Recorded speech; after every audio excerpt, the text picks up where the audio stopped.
안녕하세요. 허브 전문가 강의를 맡게 된 강사 안혜진입니다. 제1강 허브학 개론을 시작하겠습니다. 네, 여러분, 허브에 대해서 우리가 얼마나 알고 있을까요? 저도 강의를 준비하면서 또 새롭게 알게 된 허브와 또 여러 가지 또 역사들 그리고 또 문화들을 알게 되면서 우리가 어쩌면 허브에 대해서 알고 있는 게 굉장히 적은 양의 지식이 아닐까 그런 생각이 들었는데요. 이번 강의를 통해서 여러분들이 허브와 또 허브를 통해서 우리가 또 만들 수 있는 여러 가지 또 강의와 컨텐츠 그리고 또 새로운 의학 정보 그리고 또 삶에 좋은 문화를 가져올 수 있는 여러 가지 방법들을 발견하고 또 그 가능성들을 여러분들이 하나씩 알아가는 큰 재미를 느끼셨으면 좋겠습니다. 자, 그러면 우리 먼저 이 허브가 무엇인지에 대해서 한번 그 의미와 역사를 좀 살펴봐야 할 텐데요. 우선 이 허브는요, 일반적으로 향이 있고 그리고 유용한 식물 전체를 지칭하기도 합니다. 자, 어떤 학문에서 접근하느냐에 따라 그 정의가 달라지긴 하겠지만 이 허브가 그만큼 다양한 쓰임새가 있기 때문에 여러 가지 의미로 또 정의되고 있는 것 같습니다. 우선 식물학적 정의로는요, 목질이 없는 초본류인데요. 이 목질이라는 것은 좀 나무화되었다고 할까요? 그렇게 해서 좀 기둥이 있고 이렇게 단단하고 큰 나무로 자라지 않고 이렇게 우리가 육안으로 봤을 때 조금 여리여리하고 좀 이렇게 가지가 좀 얇고 무성하다 뭐 그런 시각을 눈에 띄게 볼 수 있는데요. 그래서 이런 식물학적 정의로는 또 목질이 없는 초본류를 뜻하기도 합니다. 그리고 이 식물 허벌리즘과 생활 속 정의에서는 또 허브가 어떤 의미를 갖고 있냐? 향기롭고 쓰임새 있는 식물 전반을 포함합니다. 그래서 여러분들이 저와 함께 공부하시다 보면 저건 허브인가 채소인가 과일인가 이렇게 좀 영역을 넘나드는 그런 정보들을 계속 얻으실 텐데요. 조금 이런 허브는 향이 있고 유용한 식물 전체를 지칭한다. 우리가 먹을 수도 있고 약으로도 쓸 수 있고 다양한 기능을 할 수 있는 여러 가지 식물을 포함한다고 생각하시면 우리가 허브의 개념을 좀 폭넓게 갖고 공부를 하고 또 접근할 수 있을 것 같아요. 그래서 너무 이렇게 어떤 영역에 국한시키기보다는 우리에게 좀 이롭고 그리고 또 향이 있고 득이 된다라고 생각해 주시면 되겠습니다. 자, 그래서 이 허브의 역할과 그리고 그 활용 범위를 한번 살펴보면요. 이 허브의 역사는 꽤나 오래되었습니다. 예를 들면 이렇게 고대부터 인간의 삶과 함께한 존재라고 할 수 있는데요. 그 고대 문헌을 통해서도 우리가 볼 수 있는 게 약용, 향신료, 종교의식, 방충, 미용 등등에 쓰였다라는 증거를 볼 수 있고요. 고대 이집트에서는 이 미라 방부 처리용으로 향료로 또 쓰기로도 했습니다. 그리고 인도 아유르베다 의학이라고 해서 이 대체 의학에서도 약용 허브를 많이 활용했고요. 뭐 지금까지도 굉장히 활발한 산업입니다. 중국에서는 본초학이라고 해서 주로 식물을 대상으로 약을 연구하는 학문이라고 하고 있는데요. 자, 이 본초학에서도 허브를 이용하고 있습니다. 그러면 뭐 전 세계적으로 인간과 오랫동안 함께 해온 식물이라고 할 수 있겠죠. 자, 그러면 이 고대 허브에 대해서 우리가 조금 더 살펴보도록 하겠습니다. 자, 기원전 3000년경 수메르 점토판에 허브 사용 기록이 존재하는데요. 이 허브는 단순히 어떤 생존을 위한 식물도 아니고 지혜와 문화가 다 응축되어 있는 살아있는 유산으로 인식하셔야 됩니다. 왜냐하면 오랫동안 수천 년간 인간과 함께하며 삶을 건강하고 또 풍요롭게 만든 동반자라고 할 수 있습니다. 지금까지도 저희가 허브들을 많이 활용하고 있으니까요. 자, 고대 이집트 허브 문헌에서는 어떤 이야기가 나오냐? 알로에도 나오고요. 마늘, 아니스 등등이 나옵니다. 그래서 알로에 같은 경우에는 상처를 치료하고 피부 염증을 완화한다. 지금과 그 쓰임새가 똑같죠. 네, 그리고 마늘, 순환계를 강화하고 살균 및 소독 작용을 해준다라고 기록되어 있고요. 그리고 아니스 같은 경우에는 소화 촉진과 복통 완화, 그리고 올리브 오일은 피부 진정과 근육 마사지 등등의 정말 오늘과 일관된 그런 쓰임새가 과거에서부터 이미 입증이 되었습니다. 그래서 허브는 단지 향이나 음식 재료를 넘어서 저희의 삶의 치유와 또 의학적 용도로까지 활용되고 있다는 것을 알아두시면 되겠습니다. 자, 계속해서 역사 속에 있는 허브를 좀 더 살펴보면요. 고대 그리스와 히포크라테스라는 주제로 살펴보겠습니다. 자, 히포크라테스는 의학의 아버지로 불리고 있죠. 그러다 보니, 자, 주요 원리, 이 사람이 연구한 주요 원리는 이 자연은 치유자다라는 이런 말을 남기기도 했고요. 주로 자연요법을 강조했습니다. 그래서 이런 타임 민트 등 저에게 좀 익숙한 허브이죠. 그리고 쑥, 회양 등을 약용 허브로 처방을 했고요. 사용한 약용식물이 약 200여 종에 흐릅니다. 저희가 지금 잠깐 이게 허브를 떠올려 보면 사실 5개만 알고 있어도 허브에 대해서 좀 아는군 우리가 이렇게 이야기할 수 있는데, 자, 여러분 200여 종의 이런 식물을 연구하고 또 삶에 적용했다는 것부터가 우리에게 정말 공부할 양들이 굉장히 많겠구나라는 생각을 들게 하는데요. 주요 문헌으로 살펴보면 히포크라테스 전집이 있고요. 대표 저작도 이렇게 다양하게 나와 있습니다. 그래서 다음 또 저희가 로마 시대와 갈레노스라는 주제로 이 로마 시대에는 또 어떤 허브들이 역할을 했는가 보니, 우선 이 갈레노스라는 인물이 히포크라테스 이론을 계승하고 또 정교화한 사람인데요. 그래서 이 사람의 이론의 기반에는 체액설이 있습니다. 그러니까 인간의 몸속에 있는 액체이겠죠. 혈액, 점액, 황담즙, 그 다음에 흑담즙의 4종의 체액량의 균형이 흐트러지는 것이 이 병의 원인이다라고 생각을 하고 이거를 좀 더 체계화한 인물입니다. 그리고 체질에 맞는 허브 조합을 중요시 여겼습니다. 이거는 지금도 마찬가지겠죠. 사람마다 체질이 다르기 때문에 뭐 알레르기가 없는지 아니면 어떤 허브와 더 잘 맞는지 그런 것들을 꼭 확인하셔야 되겠습니다. 그리고 복합 처방약을 조제하기도 했는데요. 자, 사용 허브의 예시로는 뭐 감초, 장미, 백단향, 아니스 등등입니다. 이렇게 우리가 허브하면 떠오르는 식물은 아니죠, 장미는. 그렇지만 이렇게 다양한 식물이 약용으로 쓰였다는 것. 그래서 이런 주요 저서들이 이렇게 나와 있습니다. 자, 중세 유럽의 수도원과 허브를 살펴보는 것도 굉장히 중요한데요. 왜냐하면 이 중세 유럽에는 수도원이 허브 지식의 보고 역할을 수행했습니다. 뭐 허브를 연구하는 것이 본 임무는 아니었으나 그게 굉장히 중요한 역할이었고, 그리고 이 수도사들이 허브를 재배하고 기록 담당까지 했습니다. 그렇다면 허브를 단순히 키우고 연구하는 것에 그쳤느냐? 그렇지 않고요. 수도원의 허브 정원을 조성해서 이것이 식물학 의학의 기초가 되기도 했습니다. 그래서 지금 이런 수도원의 허브 정원은 저희가 오늘날 갖고 있는 어떤 허브 정원의 또 기본이 되기도 합니다. 그래서 허브의 역사가 굉장히 꾸준히 발전해왔다는 걸 볼 수 있는데요. 자, 이 시기의 정원은 현대에도 모델로 활용될 만큼 아주 정교한 정원이었습니다.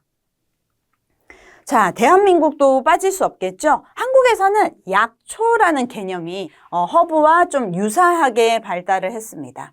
이 고대부터 산야초를 채취하여 약이나 차로 활용을 했는데요. 저희가 조선시대 하면 또 바로 떠오르죠. 동의보감입니다. 이 동의보감이 약초 지식의 집대성이라고 할 수 있고요. 저자 허준은 대표적인 허브 약초 전문가이죠. 뭐 저희가 많은 드라마나 뭐 책이나 이런 것들을 통해서 이미 알고 있는 인물이기도 합니다.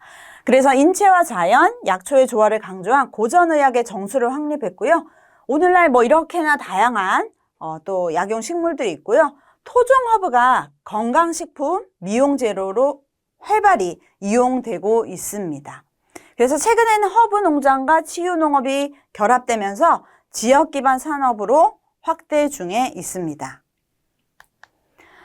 자, 한국의 허브의 뿌리는 어디서부터 시작이 된 걸까요? 고대에서 조선시대부터 살펴보면요. 산야초 채집과 민간요법에서 시작을 했고요. 이 불교 전래 후에 약초 공양, 그리고 사찰 재배 문화 등장이 시작되면서 점점 활발해집니다. 그래서 고려 시대, 그리고 조선 시대에 이런 이제 지식이 정리되기 시작했고요. 본격적으로 이렇게 체질과 계절을 고려한 약초 체계화가 시작되었습니다. 단순히 어떤 약초가 몸에 좋다라고 하는 것이 아니라 사람마다 그 체질이 있으니, 그리고 또 계절 따라 또 허브도 성질이 달라지고 사람의 기운이나 몸의 체질도 조금씩 바뀌기 때문에 그런 것들을 다 고려한 것이겠죠. 그래서 약초는 당시의 백성의 건강을 지탱하는 핵심 자원이라고 할 수 있겠습니다. 자, 계속해서 현대로 넘어오면요. 전쟁 이후에는 아무래도 열악한 보건 환경이 지속되다 보니까 약초에 대한 관심이 다시 확대되기 시작했습니다. 그래서 한의원, 한약방의 대중화가 이루어졌죠. 요즘은 조금 이렇게 오프라인에서는 줄어든 형태이지만 여전히 저희도 이렇게 한의원, 한약방을 많이 이용하고 있습니다. 자, 1960년대에서 80년대는 인상, 감초, 환기, 오미자 등 이런 국가 수출 효자 품목으로 이런 약용식물들이 또 부상하기 시작했고요. 건강식품 산업은 뭐 현재까지 굉장히 활발하게 발전하고 있습니다. 자, 2000년대 이후 허브와 약초의 융합이 시작됩니다.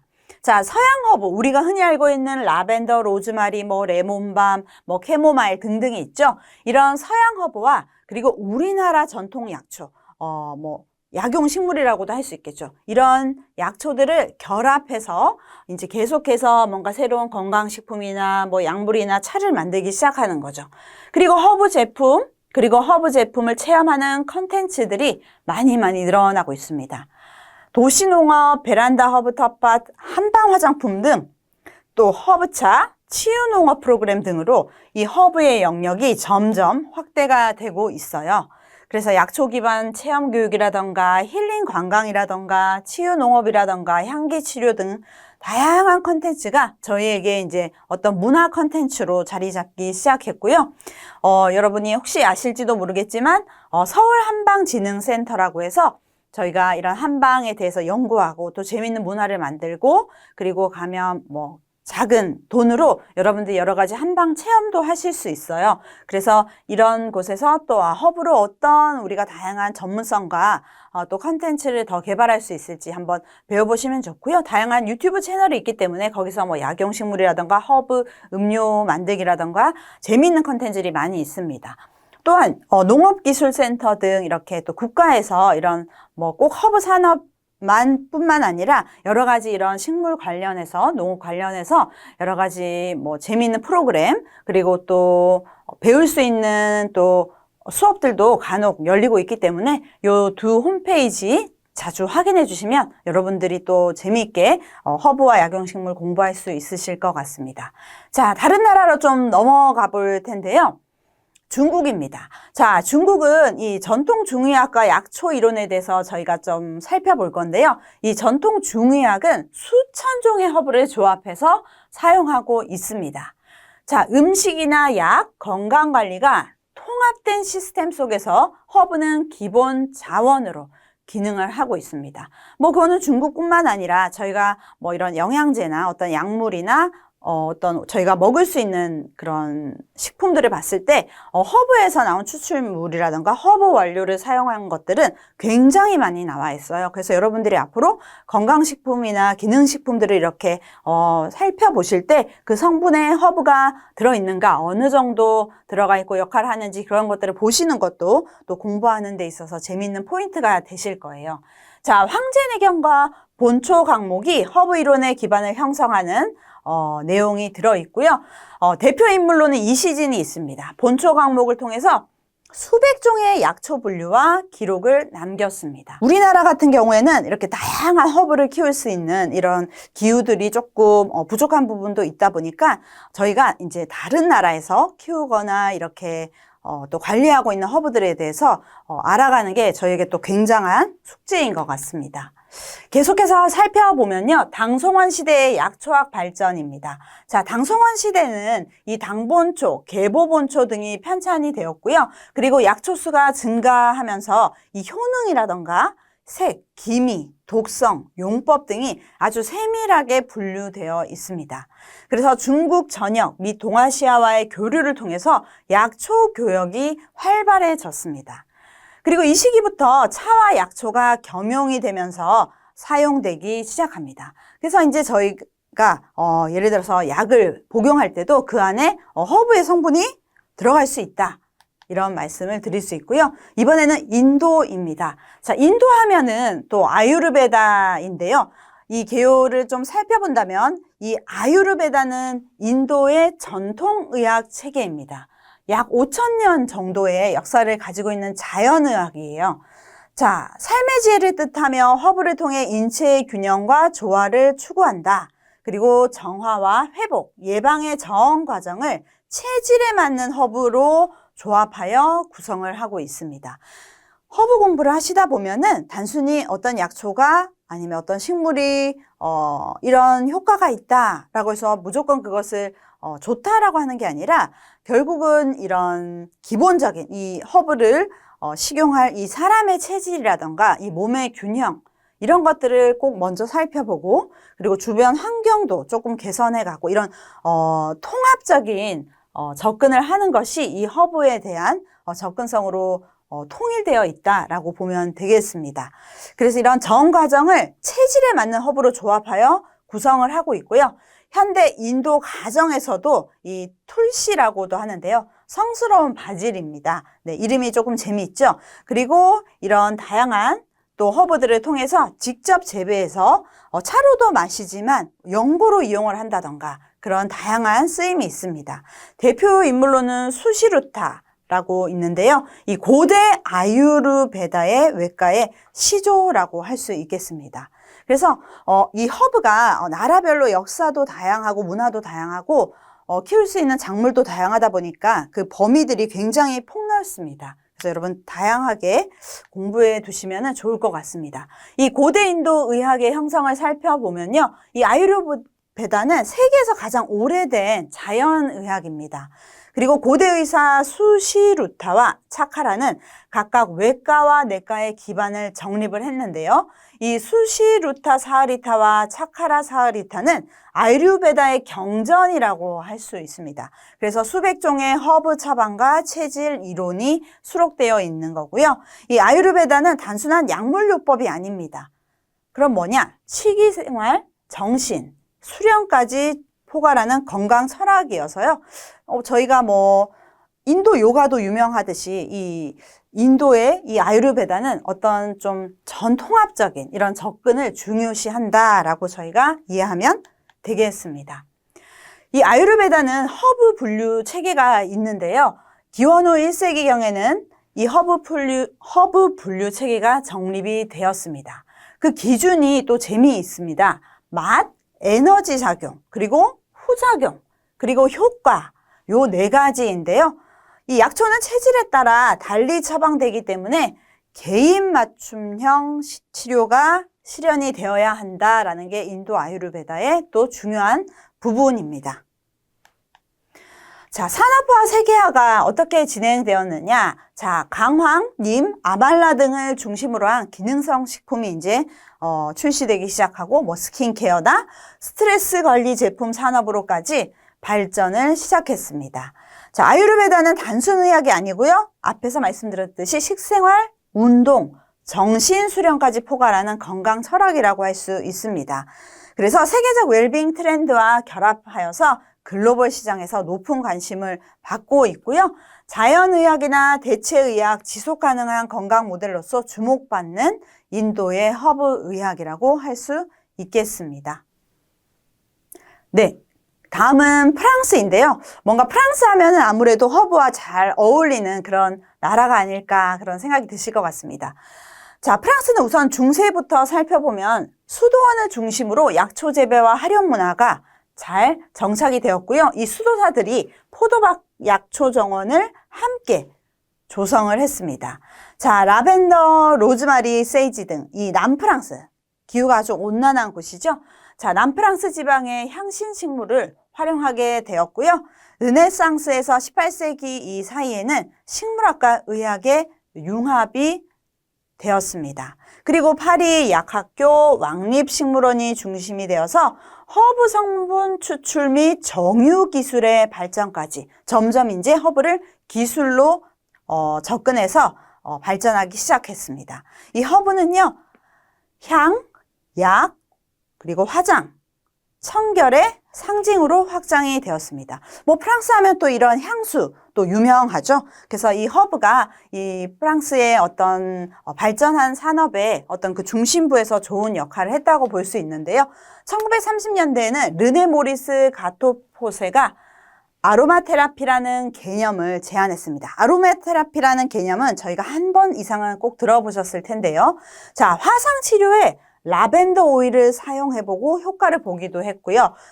정유의 기능을 통해서 항염, 항균, 재생 효과에 주목하기도 했습니다. 사실 훨씬 더 많은 또 발전들이 있었지만 조금 중요한 포인트만 말씀을 드렸고요. 1960년대 이후에는 향수와 뷰티 산업이 확장되기 시작합니다. 네, 그래서 프랑스는 세계 최고의 향수 산업 국가로 성장을 하기도 했는데요. 이 프로방스는 라벤더의 수도로 불리며 관광과 힐링 산업과 연결되기 시작했습니다. 네, 이런 중요한 프랑스의 어떤 이런 산업에도 이 허브가 중요한 기초 역할을 한 걸로 확인할 수 있고요. 현대 사회에 와서는 이 허브가 단순히 어떤 그런 제품의 쓰임으로 끝나지 않고요. 허브를 삶의 예술로 인식하기 시작했습니다. 자, 그래서 에센셜 오일은 약국에서도 구매가 가능하고요. 아무래도 우리나라보다는 다양한 제품들과 접근들이 있기 때문에 여러분들이 혹시 여행하신다면 또 한번 직접 가서 보시고 체험해 보셔도 좋을 것 같고요. 플로럴 워터, 허브차, 식물 기반 화장품들이 이제 일상화되기 시작합니다. 그리고 일부 의사들은 자연요법 허브 병행을 하기 시작했고요. 그리고 아로마 심리요법과 감정치유 등 예술적인 가치까지도 인정했습니다. 그러니까 계속해서 이 허브의 가능성들을 일상생활에 있는 다른 어떤 라이프 스타일이나 아니면 제품, 문화, 예술 이런 것들과 계속해서 연결해서 발전시키려는 그런 노력들이 보이죠. 자, 나라마다 이 허브에 대한 접근과 그리고 또 이 발전시키는 방법도 좀 다양한데요. 제가 봤을 때는 그 기본 가지고 있는 기후와 환경의 역할도 굉장히 중요한 것 같습니다. 자, 이번에는 미국으로 넘어가서요. 이 미국은 최근 20년간 웰빙 트렌드와 함께 허브 보충제 시장이 급격하게 성장을 했습니다. DIY 허브 제품, 자연주의 화장품 등이 나오고요. 또 개인 허브 정원 가꾸기 등의 활발한 문화 형성이 이루어지고 있습니다. 아무래도 이제 뭐 사계절 좀 이 정원을 관리하는 것이 조금 수월하다 보니까 이 기후가 조금 도와주는 것이죠. 그래서 이제 허브 정원을 가꾸는 분들도 많고요. 현대 민간요법과 자연의학이 공존하며 발전하고 있습니다. 자, 대표 인물은 여러분들이 꼭 기억해 두셔야 하는데요. 로즈마리 글래드스타라고 해서 현대 미국 허벌리즘의 선구자로 초보자 대상 교육과 커뮤니티 중심의 운동 전개까지 영향을 끼치고 있습니다. 그래서 이런 허벌리즘이라는 것은 어떤 허브로 일상생활에서 좀 라이프 스타일을 이렇게 바꿔가는 이 과정들을 말하는데요. 그래서 저희가 좀 눈여겨볼 또 용어라고 할 수 있겠습니다. 초기 허브 전통의 형성과 발전을 살펴보면요. 우선 유럽 이민자들의 민간요법이 있었겠죠. 그리고 이제 아메리카 원주민의 이 약초 지식이 융합되기 시작합니다. 그리고 이제 19세기 에클렉틱 의학이 등장하기 시작해서요. 이 에클렉틱 의학은 식물 기반의 맞춤형 대체의학이라고 할 수 있는데요. 굉장히 이제 주목을 받기 시작했습니다. 전통 서양의학과는 달리 허브 중심의 치료법을 강조하고 있고요. 자연 유래 성분과 신체 조화를 중시합니다. 네, 이러한 이제 의미는 사실 어느 나라를 통틀어서도 계속해서 나오는 부분이에요. 그러니까 기본 신체, 그러니까 사람마다 조건, 체질이 굉장히 중요하다라는 거죠. 미국 전역에 이 에클렉틱 의과대학을 설립할 정도로 굉장히 발전을 했습니다. 이 허브는 당시 정식 의료 시스템의 핵심 치료수단이 될 정도로 강력한 존재로 자리를 잡았고요. 그런데 이제 20세기 초 침체기를 맞이합니다. 1920, 30년대에서는 이 현대의학과 제약산업이 발달했죠. 저희가 뭐 지금까지도 이 의료에 있어서 어떤 제일 저희에게 도움을 많이 주고 있는 의료 분야라고는 할 수 있죠. 그리고 허브는 비과학적이라는 인식이 이제 확산되기 시작합니다. 자, 허브 교육기관 및 약초점이 폐쇄되기 시작하고요. 일반 대중의 관심에서 멀어지기 시작합니다. 그래서 이 허브는 대체요법이나 민간요법으로 한정되기 시작하죠. 아무래도 이 허브는 저희가 뭐 섭취한다고 해서 뭐 한두 시간 내에, 뭐 하루 이틀 내에 갑자기 막 큰 변화가 일어나지 못하죠. 그러다 보니까 좀 더 빠른 효과를 볼 수 있는 현대의학이 발전하면서 허브는 조금씩 침체기를 맞기 시작합니다. 자, 1960에서 70년대에 허브 문화가 부활하기 시작합니다. 자, 히피 문화와 자연주의 운동 그리고 유기농 열풍으로 인해서 허브가 다시 주목을 받기 시작하면서 허브 문화가 발달을 했는데요. 그래서 DIY 허브 제품이라고 할 수 있겠죠. 허브차라던가 직접 허브로 만든 연고라던가 허브 팅크라고 해서 이런 제품들이 유행을 하기 시작합니다. 그리고 허브는 정신적 해방과 대안치유의 상징으로까지 부상하기 시작하고요. 자연으로 돌아가자는 어떤 문화 속에서 허브가 다시 일상의 중요한 존재로 자리 잡기 시작합니다. 자, 현대 허벌리즘의 재정립은 우리가 미국을 통해서 좀 살펴보면 좋겠는데요. 1980년대 이후 현대 허벌리스트가 등장하기 시작합니다. 좀 전에 언급했던 인물인데요. 로즈마리 글래드스타라고 는 분입니다. 뭐 유명한 이제 책자도 있으니 한번 찾아보시고요. 허브 교육과 공동체 기반 운동을 주도했습니다. 자, 제임스 듀크라는 인물은 식물화학 및 효능 데이터베이스 구축에 큰 역할을 했고요. 이렇게 허브는 건강 보조식품, 천연 화장품, 아로마 테라피 산업 기반으로 자리를 잡기 시작합니다. 오늘날까지 이제 어떻게 발전을 했느냐? 미국은 이제 세계 최대 허브 보충제 및 기능성 식품의 시장이 되었습니다. 그래서 활용 분야로는 영양제, 에센셜 오일, 그리고 여성 건강, 정신 건강, 반려동물 케어 등의 다양한 활용 분야가 생겨났고요. 허브 교육기관 및 지역 허벌리즘 커뮤니티가 활성화되고 있습니다. 그래서 허브는 누구나 배워서 쓸 수 있는 지식이라는 인식이 보편화되면서 이렇게 이 허벌리즘이 굉장히 일상생활에 깊이 자리 잡기 시작했습니다.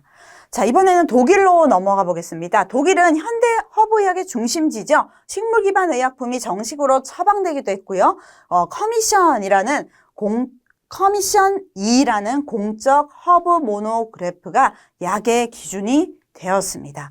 자, 약국에서 허브 추출물이나 차를 쉽게 구매하실 수 있고요. 병원에서도 허브 요법이 병행되기도 합니다.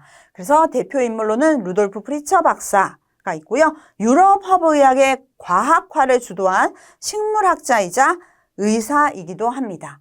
중세 초기의 이 독일의 허브 문화는요. 중세 유럽에서 독일은 수도원을 중심으로 된 약초 재배와 연구가 활발했습니다. 이거는 이제 프랑스에서도 마찬가지고 조금 이제 중복되는 이런 문화들이죠. 그래서 수도원 약초 정원이 있습니다. 자, 허브를 기르고 말리며 저장하고 치료에 활용한 장소인데요.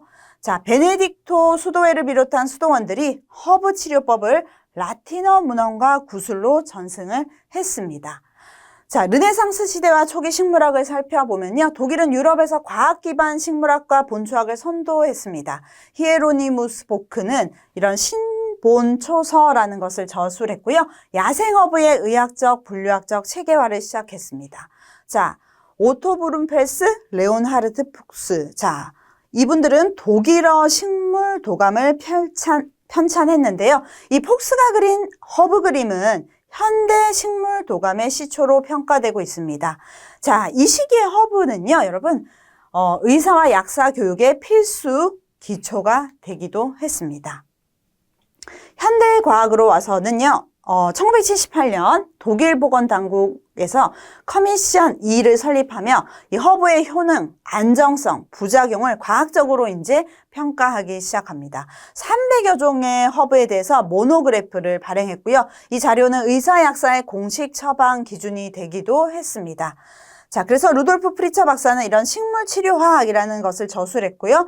독일 의대 및 약대에서 허브 의학 교육 기반을 마련하게 됩니다. 이뿐만 아니라 독일은 사실 뭐 정원 문화에서도 지금까지도 많은 영향을 끼치고 있고요. 이 현대에 와서는 이 허브가 이 독일에서 단순한 자연식물이 아닌 복합 문제에 대한 천연 대안이 되고 있습니다. 그래서 주요 적용 영역은 정신건강과 감정케어, 즉 라벤더나 캐모마일 레몬밤 등은 불안, 긴장 완화 및 수면 유도에 효과가 있다. 그리고 불면 스트레스 해소의 자연 기반 솔루션으로 각광을 받고 있고요. 이렇게 생활 속 헬스케어까지 전반적으로 허브가 자리를 잡고 있습니다. 그래서 저희가 이런 허브는 전 세계적으로 자연주의와 그리고 여러 가지 그 의학에 좀 더 보충될 만한 그런 중요한 또 영역으로 자리 잡아 오고 있다라는 것을 기억해 주시고요. 자, 오늘날 이렇게 허브의 산업은 어디까지 발전을 하고 다양화되었냐면요. 우선은 도시농업과 실내 가드닝으로 자리를 잡았습니다. 허브는 여러분 뭐 화분에서도 키울 수 있잖아요. 그래서 아파트나 뭐 베란다 이런 실내 화분에서도 바질, 민트, 로즈마리 정도는 소량이지만 저희가 키울 수 있고요. 또 교육 및 돌봄 분야에서도 허브의 역할이 굉장히 큽니다. 그래서 감각 통합 활동, 노인 회상 치료, 그리고 아동 자연교육 등의 허브를 활용하고 있고요. 후각 자극과 손작업이 정서적 안정에 기여한다라고 요약해 볼 수 있겠습니다. 또한 친환경 산업과 ESG 연계를 통해서 더욱더 저희가 발전시킬 수 있고요. 합성 향료, 화학물질을 대체하는 지속 가능한 원료로 주목을 받고 있습니다. 또한 친환경 화장품, 천연 세제, 자연 기반 방향제 등으로 확대 적용되고 있습니다. 그래서 결론은 허브는 여러분 우리의 몸과 마음 그리고 환경을 또 있게 해주는 미래형 삶의 통합 자원으로 재조명되고 있습니다. 그러니까 뭐 먹을 수 있고 바를 수 있고 또 우리가 향기도 맡을 수 있고 약품, 식품으로까지 무한하게 저희가 발전시킬 수 있다는 것을 기억해 주시면 되겠습니다. 네, 제가 이제 1강이고 해서 많은 내용을 좀 이렇게 요약하려다 보니까 조금 마음도 급하고 그리고 알려드리고 싶은 게 많았는데요. 계속해서 앞으로 순차적으로 하나씩 더 구체적으로 알아보도록 하겠습니다. 우선 저희가 오늘은 허브의 정의와 기원에 대해서 살펴봤고요. 그래서 허브는 우리가 식용도 할 수 있고 그리고 향으로 즐길 수 있는 그런 다양한 범위의 식물이다라고 폭넓게 생각해 주시고요. 인류 문명과 허브의 역사를 살펴봤는데요. 정말 고대 때부터 지금까지 우리와 함께 해온 존재다라고 아시면 되겠습니다. 현대사회에서 허브의 의미는 어떤 자연적인 자원이기도 하고요. 그 가능성이 무한하다라는 것을 저희가 살펴봤는데요.